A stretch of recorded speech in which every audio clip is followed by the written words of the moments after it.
Hello guys, welcome to my YouTube channel. आज की इस वीडियो में हम बात करने वाले हैं कॉम्प्लेक्स नंबर के ऊपर। इससे पहले की जो हमारी वीडियोस थी उन वीडियोस में हमने आपको कॉम्प्लेक्स नंबर में ही जो उसकी बेसिक डेफिनेशन होती है, अरिथमेटिकल प्रॉपर्टीज होती है, modulus of a complex number, conjugate और भी square root of a complex number, ये भी जो टॉपिक्स होते हैं सारे पर हमने आपको वीडियो दे दी है। आज की इस वीडियो में हम बात करने वाले हैं उससे जो आगे टॉपिक्स आते हैं हमारे पास कॉम्प्लेक्स नंबर के ऊपर, उसके लिए। ठीक है, तो आइए चलिए वीडियो स्टार्ट करते हैं।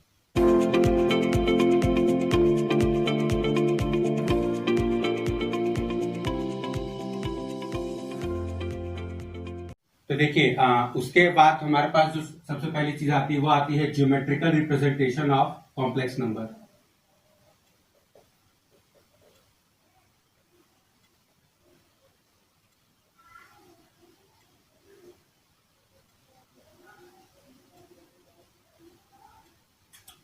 तो देखिए, geometrical representation of complex number की जब हम बात करते हैं, बेसिकली आपको पता होगा कि हम एक गॉसियन प्लेन या आर्गन प्लेन की बात करते हैं। तो मान लीजिए कि हमारे पास कोई एक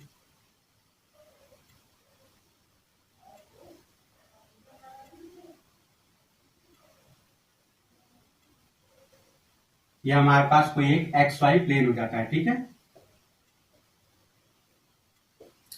तो अब हमारे पास होता क्या है कि देखिए, जब भी हम इसके रिप्रेजेंटेशन की बात करते हैं कॉम्प्लेक्स नंबर का ज्योमेट्रिकल रिप्रेजेंटेशन, तो मान लेते हैं कि यहां पर हम कोई पॉइंट ले लेते हैं पी और उसको हम नाम दे देते हैं एक्स कॉमा वाई। ठीक है, ये हमारा पी का कोऑर्डिनेट हो गया एक्स कॉमा वाई, पहला वाला एक्स को, दूसरा वाला वाई को।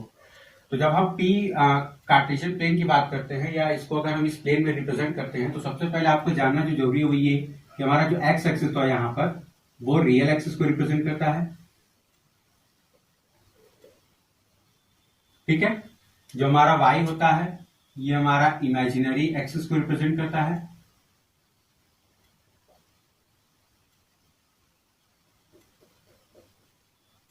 ठीक है, अब अगर हम इसको ओरिजिन मान लें, क्योंकि आपका इंटरसेक्शन पॉइंट जो होता है एक्स और वाई का वो ओरिजिन होता है, इस अगर को हम ओ मान लें, तो अब अगर हम इस ओ को पी से मिलाते हैं,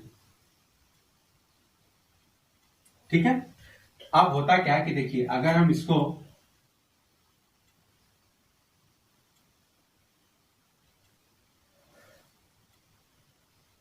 मान लेते हैं कि हमारा जो ओपी है वो एक्स एक्सिस से एंगल बना रहा है थीटा। ठीक है, थीटा एंगल बना रहा है। तो अब देखिए, ये मान लेते हैं कि ये इस पॉइंट एम पर लाई कर रहा है और यहां पर हमारा पॉइंट एन है। तो अब ये जो हमारा ओपी होता है, हम इसको बेसिकली मॉड्यूलस ऑफ जेड से रिप्रेजेंट करते हैं। ठीक है, ये जो हमारा ओपी होता है ये बेसिकली हमारा मॉड जेड होता है।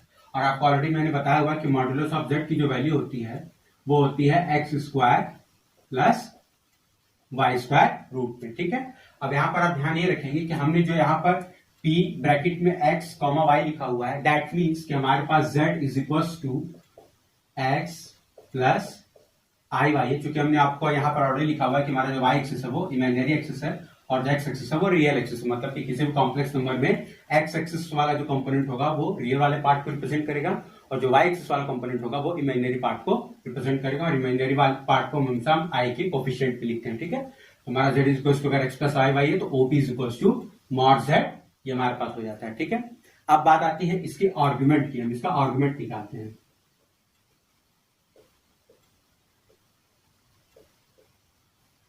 तो देखिए, आर्गुमेंट जनरली हम जो निकालते हैं, हम यहाँ पर पहले आपको बताएंगे, वो हम आपको प्रिंसिपल बताएंगे कि प्रिंसिपल आर्गुमेंट निकालते हैं तो ये अलग अलग वेरी करता है। जैसे फॉर एग्जांपल अभी मैं आपको बताएंगे कि ये फर्स्ट क्वाड्रेंट की हम बात कर रहे हैं, लेकिन जैसे क्वाड्रेंट चेंज होगा तो एक्स और वाई के आपको भी पता है कि साइन चेंज होते हैं। ठीक है, तो उसी के करस्पॉन्डिंग हमारे पास क्या चेंज होता है वो सब हम आपको बताएंगे। पहले हम जनरल बात कर लेते हैं कि हमारा अगर फर्स्ट क्वाड्रेंट में है पी एक्स और वाई, तो आर्गुमेंट जो होता है हमारा वो थीटा से हम करते हैं रिप्रेजेंट, और इसकी वैल्यू होती है tan इनवर्स मॉड ऑफ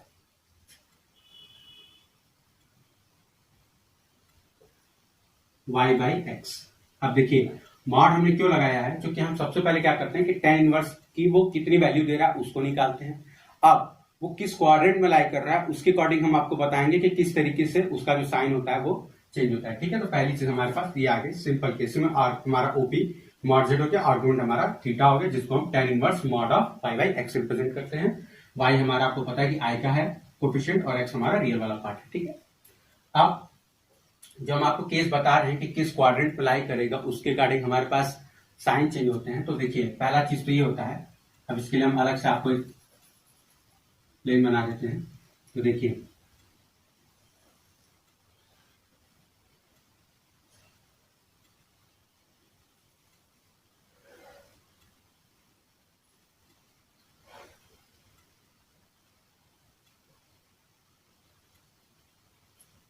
ये हो गया।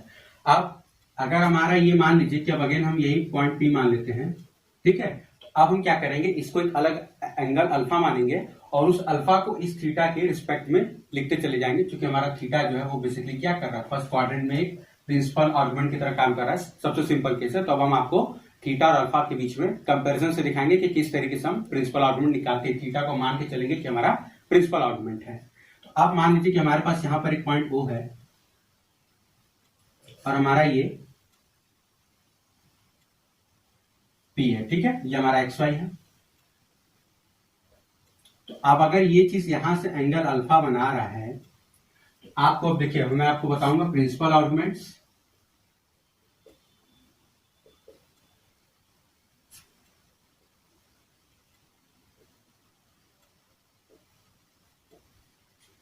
पहला केस हमारे पास क्या हो जाएगा, फर्स्ट क्वाड्रेंट,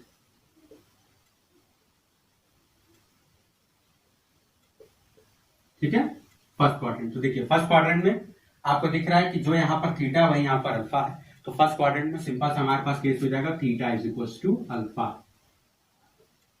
ठीक है। सेकंड क्वाड्रेंट की अब हम बात करेंगे।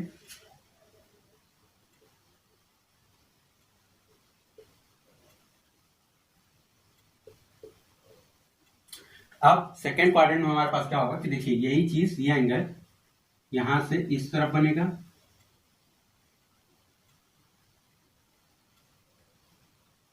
पी डैश, ठीक है। पॉइंट वही है, बस हमने क्या किया। अब देखिए हमेशा देखिए, आप याद रखिए हमेशा एक चीज कि जब भी आप एंगल ड्रॉ करते हैं, ठीक है, पी डैश, तो अब देखिए यहां पर आप ध्यान देंगे ये हमारा नेगेटिव एक्स में लाई कर रहा है और पॉजिटिव वाई में लाई कर रहा है, ठीक है। मतलब कि सेकंड क्वाड्रेंट में X negative Y positive. Angle आप हमेशा एक्स एक्सिस के साथ ही बनाएंगे, ठीक है। एंगल आप हमेशा एक्स एक्सिस के साथ ड्रॉ करेंगे। अब जरूरी नहीं है, अगर आप चाहें तो यहां से ड्रॉ करेंगे, लेकिन हम आपको प्रिंसिपल समझा रहे हैं, इसलिए हम क्या करेंगे कि अब यहां से कर रहा है तो हम एक सिंपल सा यहां पर अब अल्फा बना देंगे। अभी यहां से अल्फा बन रहा है, ठीक है। लेकिन जब भी हम प्रिंसिपल आर्गुमेंट बताते हैं तो हमेशा आपको पता होगा कि हम पॉजिटिव एक्स एक्सिस और वाई एक्सिस के बीच का जो एंगल होता है उसको डिफाइन करते हैं, ठीक है, जब भी हम प्रिंसिपल आर्गुमेंट बताते हैं। अब आपको यहां पर ध्यान होगा कि अब हम ये चीज यहां पर अल्फा रखी है, ठीक है। अब हम इसको हटा देते हैं या इसको रहने देते हैं, आपको समझने में आसानी होगी। तो अगर ये यहां से अल्फा है तो इस लाइन से आपको पता है कि पाई माइनस अल्फा होगा, क्योंकि ये टोटल कितना होता है, पाई होता है। यहां से ये अल्फा है तो ये कितना होगा, पाई माइनस अल्फा होगा। और हम प्रिंसिपल आर्गुमेंट की जब भी बात करते हैं तो हम पॉजिटिव एक्स एक्सिस और पॉजिटिव वाई एक्सिस के बीच के जो एंगल बनते हैं उसकी बात करते हैं। तो यहां से ये कितना वेरी करेगा, ये अल्फा है तो ये पाई माइनस अल्फा। तो यहां पर हमारे पास थीटा इज इक्वल टू हो जाएगा पाई माइनस अल्फा, ठीक है, जब भी हमारे पास सेकंड क्वाड्रेंट होगा। थर्ड क्वाड्रेंट की अब हम बात करते हैं।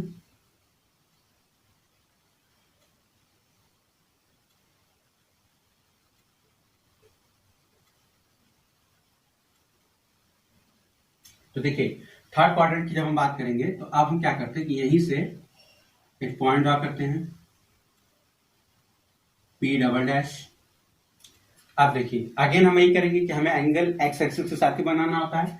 हम अगेन इसको एक्स एक्सिस के साथ एंगल बनाएंगे, दैट इज अगेन ये अल्फा, ठीक है, अल्फा हो गया। अब हमें एंगल जो लेना है वो पॉजिटिव एक्स एक्सिस के साथ लेना है। अब चाहे हम क्लॉकवाइज लें चाहे एंटी क्लॉकवाइज लें, अगर हम एंटी क्लॉकवाइज लेंगे पॉजिटिव साइन रहेगा, कोई चेंज नहीं होगा। लेकिन अगर हम क्लॉकवाइज लेंगे तो एंगल से पहले क्या कर देंगे, माइनस लगा देंगे, ठीक है। ये आपको पता है कि जब भी हम एंगल को एंटी क्लॉकवाइज मेजर करते हैं तो हमेशा पॉजिटिव साइन रहता है, जब भी हम क्लॉकवाइज जाते हैं तो हम उसको निगेटिव के साथ रिप्रेजेंट करते हैं। तो अब अगर ये यहां से अल्फा है तो यहां से अगेन कितना होगा, पाई माइनस अल्फा होगा। ये बात फिक्स हो गई। अब हम जा कहां रहे हैं, क्लॉकवाइज डायरेक्शन में जा रहे हैं। तो क्लॉकवाइज डायरेक्शन में क्या होता है, ऑलरेडी माइनस लग जाता है। तो हमारे पास थीटा इज इक्वल टू हो जाएगा, यहां पर मैं अगर आपको बताऊं इस केस में तो हमारे पास थीटा इज इक्वल टू हो जाएगा minus of pi minus alpha, क्योंकि ये पाई माइनस अल्फा है लेकिन हम क्लॉकवाइज जा रहे हैं इसलिए ऑलरेडी माइनस लगाएंगे। अब ये माइनस यहाँ माइनस आ जाएगा और ये माइनस माइनस करके प्लस हो जाएगा। तो यहाँ पर थीटा इज इक्वल टू कितना हो जाएगा, अल्फा माइनस पाई। ठीक है, जब ये भी थर्ड क्वाड्रेंट में आएगा। अब हम बात कर लेते हैं फोर्थ क्वाड्रेंट की।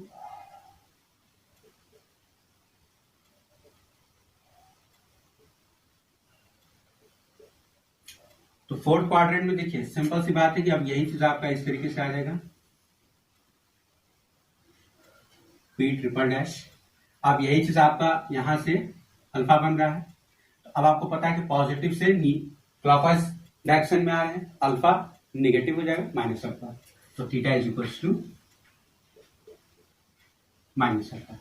अब जब भी आपसे कॉम्पिटिटिव एग्जाम में प्रिंसिपल आर्गुमेंट पूछा जाता है और आपको कॉम्प्लेक्स नंबर दे दिया जाता है, तो आपसे गड़बड़ी क्या होती है कि आप डायरेक्ट जो भी एंगल दिया रहता है वाई बाई एक्स निकालते हो, डायरेक्ट उसको रख देते हो। नहीं, इस तरीके से आपको नहीं करना। अभी इसी पर बेस्ड हम कुछ क्वेश्चंस करेंगे तो आपको ज्यादा चीजें क्लियर होंगी कि हम किस तरीके से काम कर रहे हैं। और जो मैंने आपको मेथड यहाँ बताया है सेम उसी मेथड से अप्लाई करेंगे ताकि आपके एग्जाम में गलत होने के चांसेस कम रहे। और आपकी स्पीड जो होगी वो आपको बढ़ानी है, तो आपको ध्यान ये देना है कि आप उसको कितना फास्टली कैलकुलेट कर लेते हैं। ठीक है,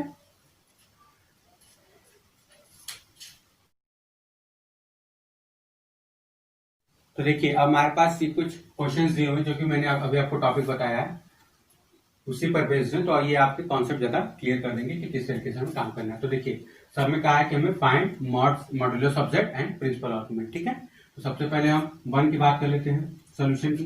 तो देखिए mod Z means root over X square plus Y square. X की वैल्यू यहाँ कितनी है, 1 है। वाई की वैल्यू कितनी है, √3 है। इन लोगों का स्क्वायर, ठीक है। √3 का स्क्वायर 3, 1 का स्क्वायर 1, 3 + 1 4, रूट में बाहर हो जाएगा 2 मॉड से। ठीक है, अब इसके आर्गुमेंट की बात कर लेते हैं। तो देखिए अब आप साइन देखिए, एक्स का भी पॉजिटिव साइन है, वाई का भी पॉजिटिव साइन है, मतलब सीधी सी बात है कि फर्स्ट क्वाड्रेंट में, तो फर्स्ट क्वाड्रेंट में हमने आपको बताया था theta is equal to alpha, simple सा। तो हम यहां पर क्या करेंगे कि theta is equal to tan inverse mod of, देखिए जो प्रोसेस मैंने आपको बताया था mod of y by X, हम वही ऑपरेट करेंगे, साथ ही साथ हम साइन भी देखते चलेंगे। ठीक है,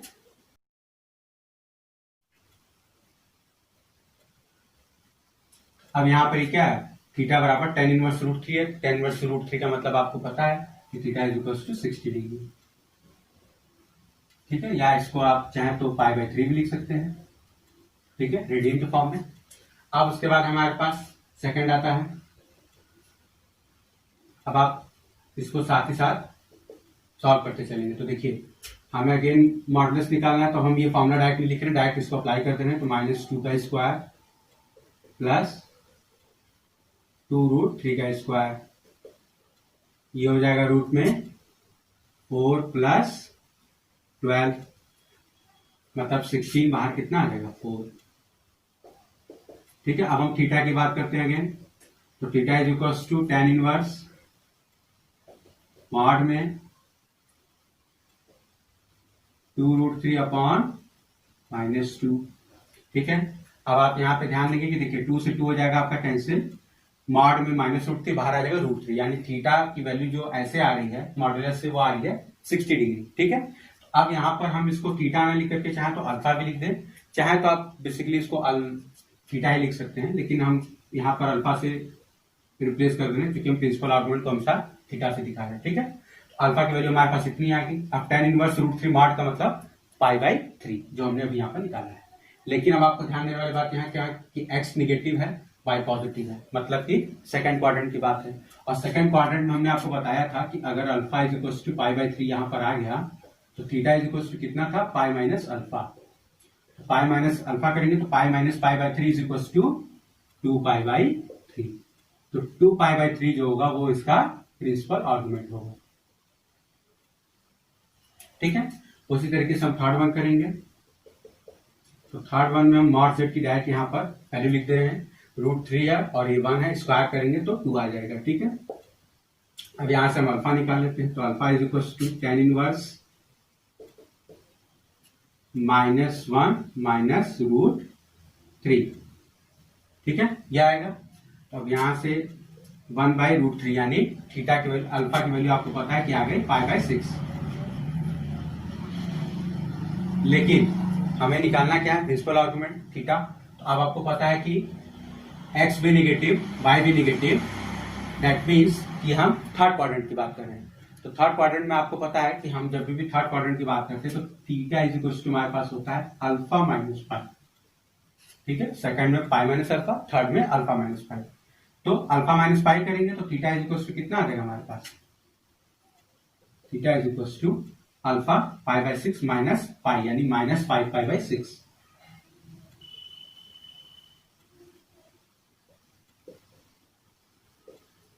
ठीक है, ये आ जाएगा।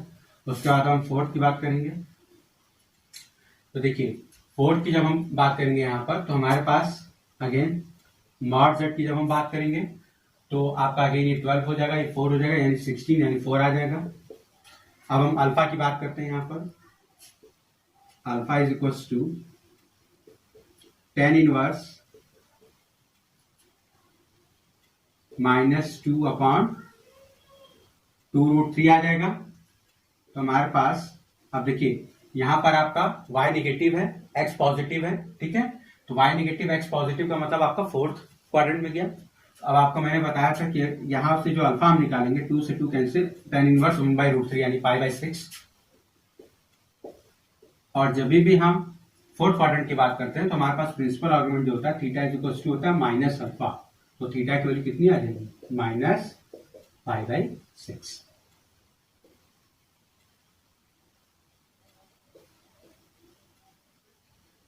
ठीक है, तो इस तरीके से आप जब भी आपको दिया जाएगा तो आप मॉडुलस जेड और प्रिंसिपल आर्गुमेंट निकालेंगे किसी भी दिए हुए कॉम्प्लेक्स नंबर का विद साइन आराम से। ठीक है,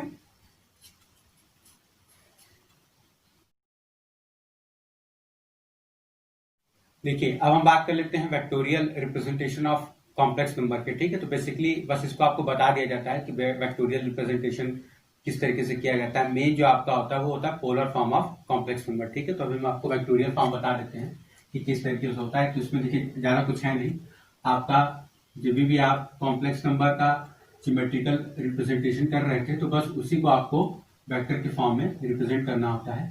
तो आप करते कैसे हैं ये समझ जाइए। ये आपका ओरिजिन हो गया। ओरिजिन से आपको पता है कि हम जब भी वेक्टर ड्रॉ करते हैं, जब भी आपने वेक्टर पढ़ा होगा, क्योंकि आप 11th में तो आपने वेक्टर अभी तक पढ़ लिया होगा। ठीक है, तो हमारा ये जो होता है ओरिजिन से कोई भी पॉइंट पी, उसकी जो दूरी होती है, ठीक है, बेसिकली ये जो हम रिप्रेजेंट करते हैं ये हमारा होता है आर वेक्टर इस तरीके से। ठीक है, हम ओपी को रिप्रेजेंट करते हैं यहाँ पर, OP is equal to R vector. और मॉड्यूलस ऑफ ओपी जो होता है वो होता है मॉड ऑफ आर वेक्टर। ठीक है, ये आपको पता है क्लियर। अब यहां हमारा एक्स एक्सिस से जो एंगल बनता है इसको अगर हम थीटा लिख दें तो हमारा यहां पर जो पी पॉइंट होता है उसका कोऑर्डिनेट हो जाता है आर थीटा। ठीक है, इस तरीके से हम इसको रिप्रेजेंट करते हैं पी आर कॉमा थीटा से, क्योंकि हमारे पास यही दो चीजें यहां पर दी गई रहती है। अब जब हम बात करते हैं कि इसका हम पोलर फॉर्म किस तरीके से रिप्रेजेंट करते हैं, तो देखिए पोलर फॉर्म में आपके पास क्या क्या चीजें आ जाती है।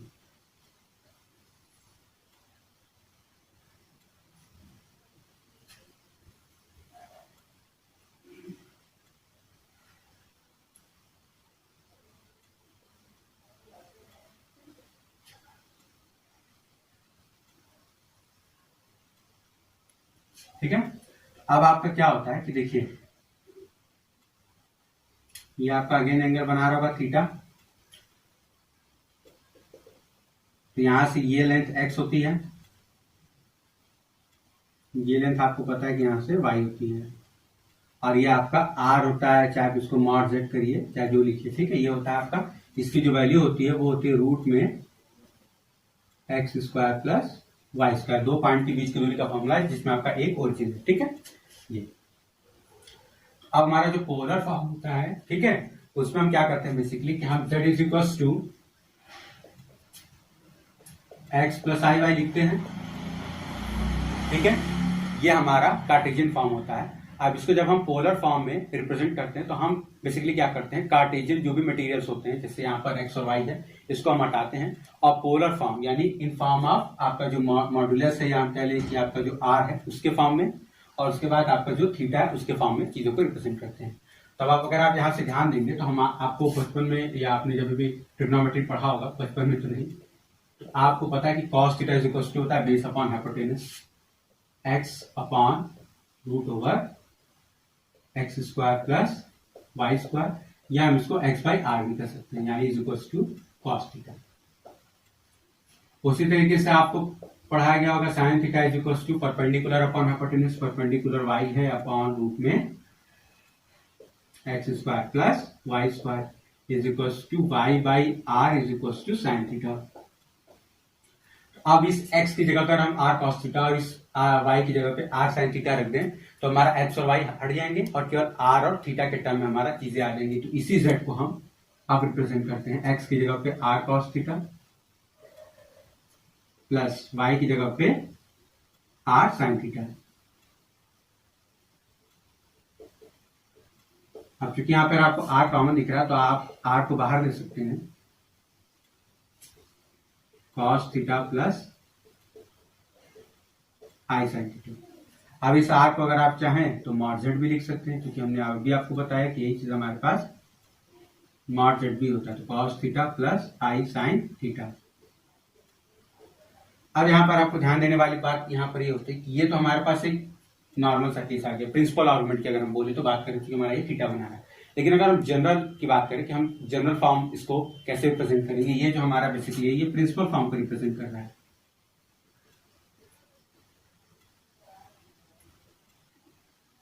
लेकिन अगर हम जनरल फॉर्म की बात करें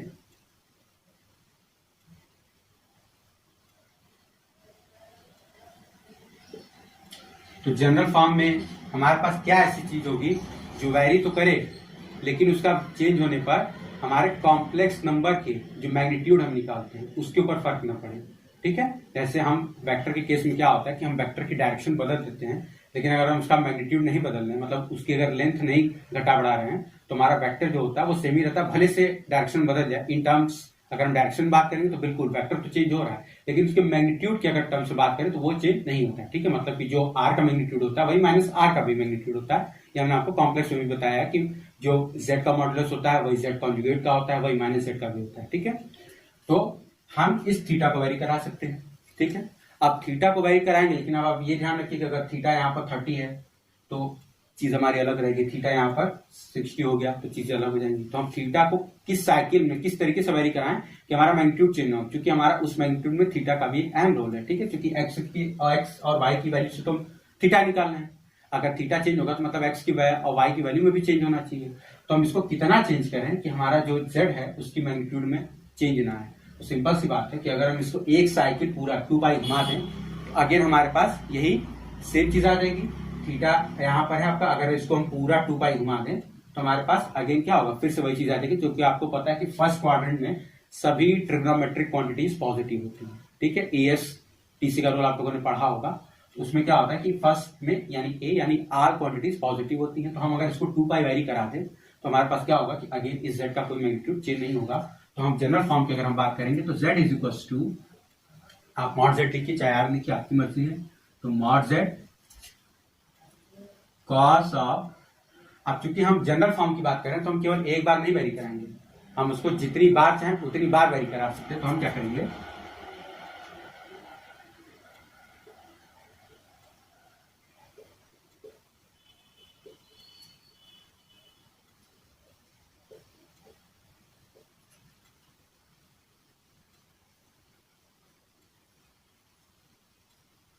ठीक है, एन जो है हमारा वो इंटीजर में बिलोंग करेगा।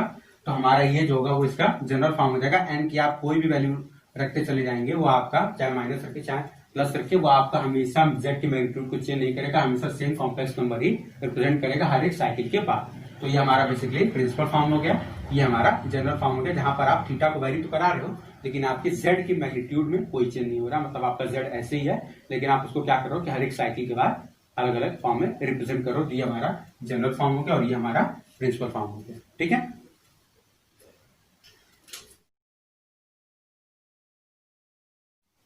तो देखिए अब हम बात कर लेते हैं some properties of argument of a complex number. ठीक है, हमने आपको मॉडुलस की जो प्रॉपर्टी थी वो तो ऑलरेडी बता दी है। अब हम थोड़ी सी बात करेंगे आर्गुमेंट की प्रॉपर्टी के बारे में यहाँ पर हम आपको कुछ मॉडुलस की प्रॉपर्टी भी बताएंगे इन टर्म्स ऑफ आर्गुमेंट, क्योंकि मैंने आपको इससे पहले जो मॉडुलस की प्रॉपर्टी बताई है वो एक नॉर्मल कॉम्प्लेक्स फॉर्म में बताई थी, यानी हम बेसिकली कहें तो अलजेब्रिक फॉर्म में बताई थी।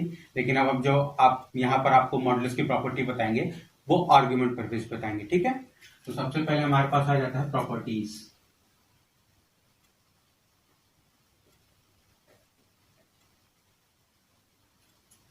तो देखिए सबसे पहले हमारे पास प्रॉपर्टी आ जाती है वो ये कि अगर हम मॉड्यूलस ऑफ, आपको पता था कि Z1 इंटू Z2 करते थे, ये चीज हमारे पास मॉड Z1 मॉड Z2 ये होता था, ठीक है। जब हम इसके आर्गुमेंट के केस की बात करेंगे कि हमारा argument of Z1 into Z2 करते हैं, तो ये जो चीज हमारे पास आ जाती है वो आ जाती है argument of Z1 plus argument of Z2, ठीक है। अब ये कैसे आती है हम आपको इसका प्रूफ बता देते हैं कि देखिए आप जो कि आर्गुमेंट की बात कर रहे हैं तो हम हमेशा आप क्या करेंगे कि Z is equal to R bracket में cos थीटा प्लस आई साइन थीटा का फॉर्म लेकर के चलेंगे, ठीक है। तो मान लेते हैं कि यहाँ पे let Z1 is equal to R cos theta plus I sine theta and Z2 is equals to R cos phi प्लस I sin phi। आप चाहें यहाँ पे तो R डैश भी है ले सकते हैं अलग अलग, ठीक है, कोई इससे वो नहीं पड़ेगा। अब हम Z1 इंटू Z2 की बात करते हैं, Z1 इंटू Z2, तो हमारे पास ये हो जाएगा। अब आप इसको चाहिए तो आप इसको R1 और इसको R2 कर लीजिए, नहीं तो आप R स्क्वायर लिख देंगे, ठीक है। तो ये चीज हमारा R1 R2 बाहर हो जाएगा, अंदर हो जाएगा cos थीटा प्लस आई sine theta into cos phi plus आई साइन फाई, ठीक है। तो Z1 इंटू Z2 की अगर हम बात करेंगे तो हमारे पास हो जाएगा R1 R2 cos theta plus cos phi, मतलब cos theta into cos phi, sorry, ठीक है। उसके बाद देखिए ये जब मल्टीप्लाई करेंगे तो आई स्क्वायर हो जाएगा, that is minus sine theta sine phi, sine theta sine phi. ये हमारा रियल वाला पार्ट हो गया एक जगह पर। उसके बाद अब प्लस, अब देखिए cos थीटा इंटू आई साइन फाई, आई बाहर ले लेंगे तो हमारे पास हो जाएगा cos थीटा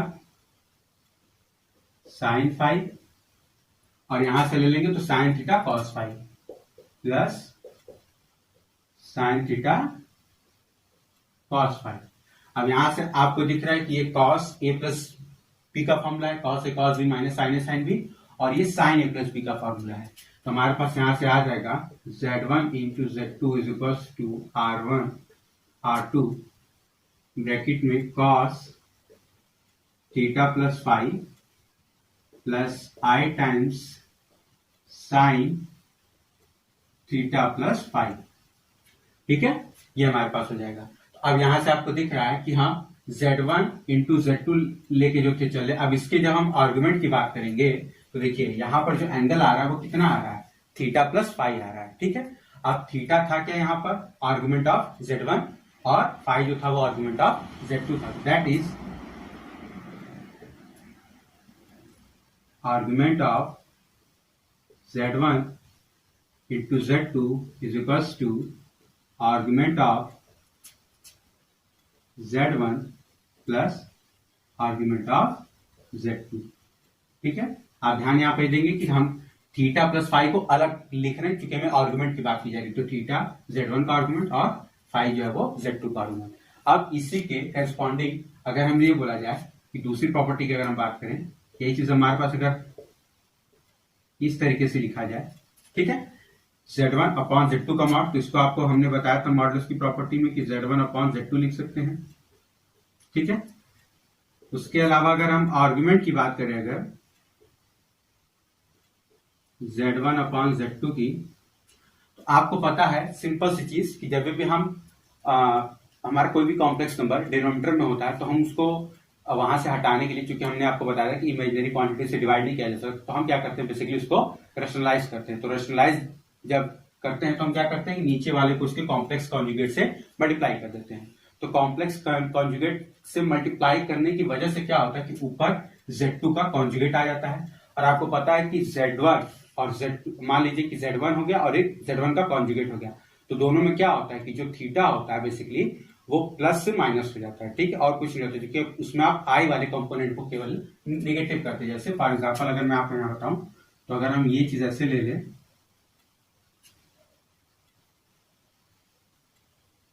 अगर कोई हमारा एक पॉइंट P है x, y, तो आपको पता है कि अगर ये चीज Z को रिप्रेजेंट कर रहा है तो इसी का हम y वाला पार्ट क्या करते हैं, केवल हमने आपको बताया था कि y वाले पार्ट को केवल माइनस कर देते हैं और एज इट इज लिख देते हैं, x में कोई चेंज नहीं होता, ठीक है। तो अब ये हमारा हो जाता है P डैश, जिसकी वैल्यू हो जाती है x माइनस वाई। अब आज यहां से आपको दिख रहा होगा कि अगर ये एंगल पहले थीटा था, अब ये एंगल कितना हो जाएगा, माइनस थीटा हो जाएगा। सिंपल सी बात है, क्योंकि एक्स और वाई की मैग्नीट्यूड में तो कोई चेंज नहीं हुआ, तो साइन में चेंज हुआ, तो साइन में चेंज होने के कारण क्या होगा, केवल हमारा आर्गुमेंट चेंज हुआ है। आर्गुमेंट जो चेंज होगा वो कहां से, फर्स्ट से फोर्थ में गया, इसलिए थीटा की जगह पर माइनस थीटा आ जाएगा, जो कि हमने आपको वीडियो में भी बता दिया है कि जब कैसे कैसे हमारा आर्गुमेंट जो होता है वो चेंज होता है, ठीक है। तो ये चीज हमारा बराबर हो जाएगा argument of Z1 minus argument of Z2, ठीक है, केवल माइनस हो जाएगा क्योंकि ये अपान है। अब इसमें जो सबसे इंपॉर्टेंट चीज है नोट करने वाली ये है कि ये जो हमने आपको फॉर्मूला बताया argument of Z1 into Z2, ये हमेशा जनरल केस पे काम करता है, ये कभी भी प्रिंसिपल वैल्यू के लिए काम नहीं करेगा, ठीक है। हम हमेशा जनरल केस के लिए बात करेंगे। अब अगर आपके दिमाग में यहाँ ये आ रहा हो कि हमने ये चीज तो प्रिंसिपल के लिए बताया, तो नहीं, देखिए जनरल के भी केस में ऐसा ही होगा कि अगर ये चीज थीटा है क्लॉकवाइज, सॉरी एंटी क्लॉकवाइज, तो क्लॉकवाइज जाएंगे तो माइनस थीटा हो जाएगा, ठीक है।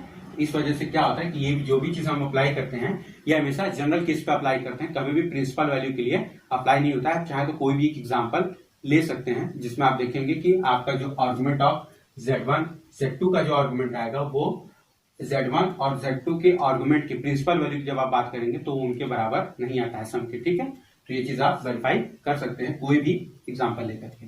तो आप ये चीज याद रखेंगे कि इट ओनली वर्क्स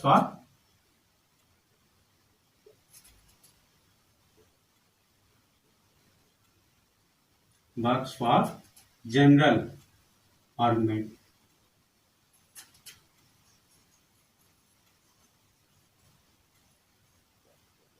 ठीक है। ये हमेशा जनरल आर्गुमेंट के लिए काम करेगा, प्रिंसिपल आर्गुमेंट के लिए ये चीज वर्क नहीं करती है, ठीक है।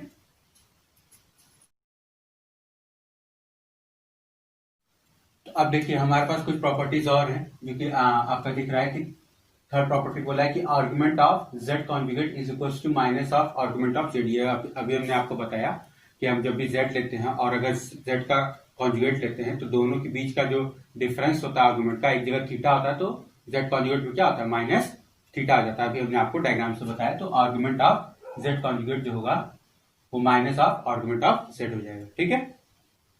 उसके बाद फोर्थ वाली जो है प्रॉपर्टी, उसमें ये कह रहा है कि argument of Z1 into Z2 का कॉन्जुगेट बराबर argument of Z1 minus Z2, ठीक है। अभी हमने आपको बताया कि अगर ये Z2 होता तो प्लस होता, लेकिन Z2 का कॉन्जुगेट है इसलिए माइनस आर्गुमेंट ऑफ Z2 हो जाएगा, ठीक है। उसके बाद फिफ्थ हमारे पास प्रॉपर्टी ये कह रहा है कि Z1 प्लस माइनस Z2 का अगर हम मॉड का स्क्वायर लेते हैं तो हमारे पास मॉड Z1 का स्क्वायर प्लस मॉड Z2 का square plus minus 2 times mod Z1 mod Z2 cos theta 1 minus theta 2। अब देखिए ये चीज आई कहां से, जब हमने आपको सिंपल मॉडुलस की प्रॉपर्टी बताई थी और हमने आपको उस समय तक आर्गुमेंट के बारे में नहीं बताया था, तो हम यहीं पर लिखते थे 2 times real of Z1 Z2 का कॉन्जुगेट, ठीक है। तो रियल हम लिखते थे Z1 इंटू Z2 का कॉन्जुगेट, तो Z1 इंटू Z2 के कॉन्जुगेट का जो आर्गुमेंट है वो कितना है, आर्गुमेंट ऑफ Z1 और argument of minus argument of Z2। तो अगर हम Z1 का आर्गुमेंट थीटा 1 मान लें और Z2 का आर्गुमेंट अगर थीटा 2 मान ले, तो 2 times real part of Z1 Z2 का कॉन्जुगेट था। तो Z1 का conjugate, sorry Z1 into Z2 का कॉन्जुगेट जब हम लेंगे और उसका आर्गुमेंट निकालेंगे तो थीटा 1 माइनस थीटा 2 आएगा, जैसा कि यहाँ आपको दिख रहा है, ठीक है। तो that is theta 1 minus theta 2। आप प्लस माइनस जैसा आपका रहेगा उसी के करस्पॉन्डिंग लग जाएगा।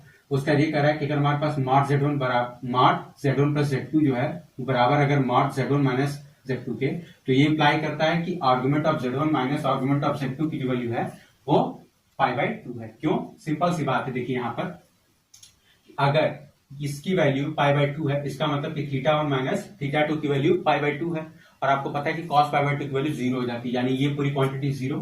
तो अब आप चाहे mod Z1 plus mod Z2 का स्क्वायर ले, चाहे Z1 माइनस Z2 की मॉड का स्क्वायर ले, दोनों केस में ये वैल्यू इतनी ही आएगी। ठीक है, तो इसलिए ये आपस में क्या होते हैं, बराबर हो जाते हैं, और ये इंप्लाई करता है कि ये चीज होगा, और अगर ये है तो ये इंप्लाई करेगा कि ये चीज होगा, इसीलिए यहाँ पर आपका डबल इंप्लीकेशन का साइन है। उसके बाद आपका ये कह रहा है कि mod of Z1 plus Z2 है, तो ये बराबर होगा mod Z1 plus mod Z2 के। इसका मतलब आपका ये हो गया आर्गुमेंट ऑफ Z1 बराबर आर्गुमेंट ऑफ Z2 है। सिंपल सी बात है कि जब थीटा 1 और थीटा 2 आपस में बराबर होगा तो ये वैल्यू 0 हो जाएगी, और cos 0 की वैल्यू कितनी होती है, 1 होती है। अब आप क्या करेंगे कि इसका स्क्वायर बराबर मॉड Z1 का स्क्वायर प्लस मॉड Z2 का square plus 2 times mod Z1 mod Z2, तो ये आपका क्या हो जाएगा, a प्लस बी का होल स्क्वायर बराबर a square plus B square plus 2ab। तो जाहिर सी बात है कि आपका मॉड ये चीज और ये चीज आपस में बराबर हो जाएंगे। ठीक है, क्योंकि ये a हो जाएगा, यहाँ पर ये हो जाएगा, और यहाँ पर ये पूरे का था स्क्वायर, तो अब यहाँ पर इन दोनों का होल स्क्वायर हो जाएगा, तो दोनों का स्क्वायर क्या हो जाएगा, कैंसिल हो जाएगा, तो ये इसके बराबर हो जाएगा। प्लस माइनस इसलिए नहीं आएगा क्योंकि ये दोनों मॉड है, तो पॉजिटिव क्वांटिटी लेंगे।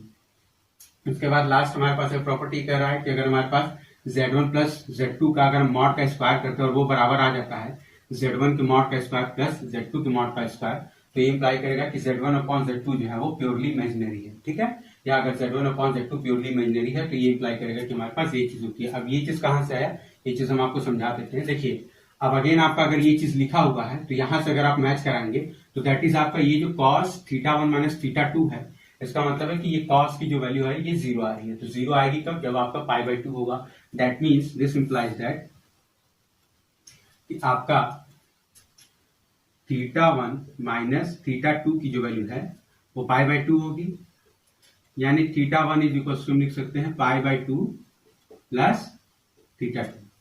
अब अगर हम Z1 की बात करें, Z1 अगर हमारा cos theta 1 plus I sign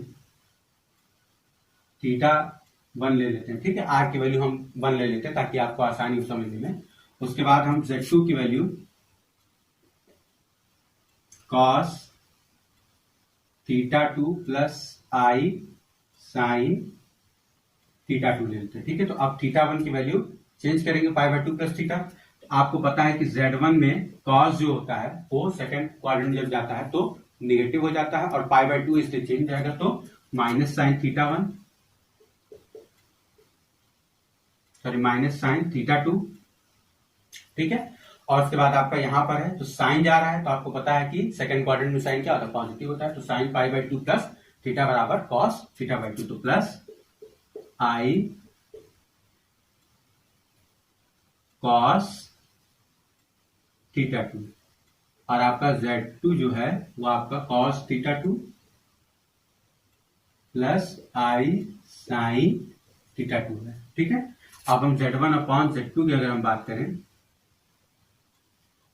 that is minus sine theta 2 plus I cos theta 2 upon cos theta 2 plus I sine theta 2। अब इसको अगेन हम क्या करेंगे, रेशनलाइज करेंगे, तो cos theta 2 minus i sine theta 2 से मल्टीप्लाई कर देंगे। cos theta 2 minus i sine theta 2 upon cos theta 2 minus i sine theta 2। ठीक है, तो अब देखिए ये जब होगा तो आपका cos थीटा 2 का होल स्क्वायर और आई स्क्वायर मिलकर क्या हो जाएगा, -1 हो जाएगा, और यहाँ पर ऑलरेडी माइनस आया था तो -1 मिलकर क्या हो जाएगा, प्लस हो जाएगा। तो नीचे आ जाएगा cos square theta 2 plus sine square theta 2, इसकी वैल्यू हमारे पास 1 हो जाएगी। और ऊपर की जब हम बात करेंगे तो देखिए cos theta 2 minus sine theta 2, तो ऊपर हो जाएगा minus sine theta 2 cos theta 2। ठीक है, और उसके जब हम यहां की बात करेंगे तो हमारे पास प्लस आ जाएगा साइन थीटा 2 cos थीटा 2, उसके बाद प्लस हमारे पास आई वाला टर्म आ जाएगा, और नीचे हमारे पास कितना आ जाएगा, 1 आ जाएगा। वहां पे यहां से दिख रहा है कि minus sine theta 2 cos theta 2 और प्लस साइन थीटा 2 और cos थीटा 2, ये आपस में क्या देंगे, कैंसिल हो जाएंगे, यानी केवल आई वाला टर्म बचा और अपॉन में 1 बच गया, तो दैट इज इट इज क्या हो गया, प्योरली इमेजिनरी हो गया। तो ये चीजें यहाँ पर लिखी हुई कि अगर इस तरह का फॉलो हो रहा है तो z1 अपॉन z2 हमारे पास क्या होंगे, प्योरली इमेजिनरी। ठीक है,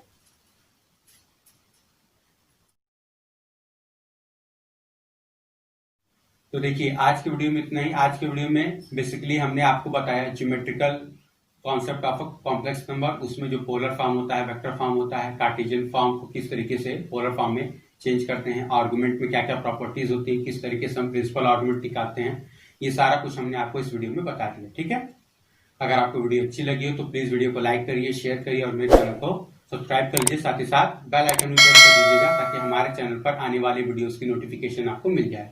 तो मिलते हैं नेक्स्ट वीडियो में, तब तक के लिए स्टे ट्यून्ड, स्टे हैप्पी।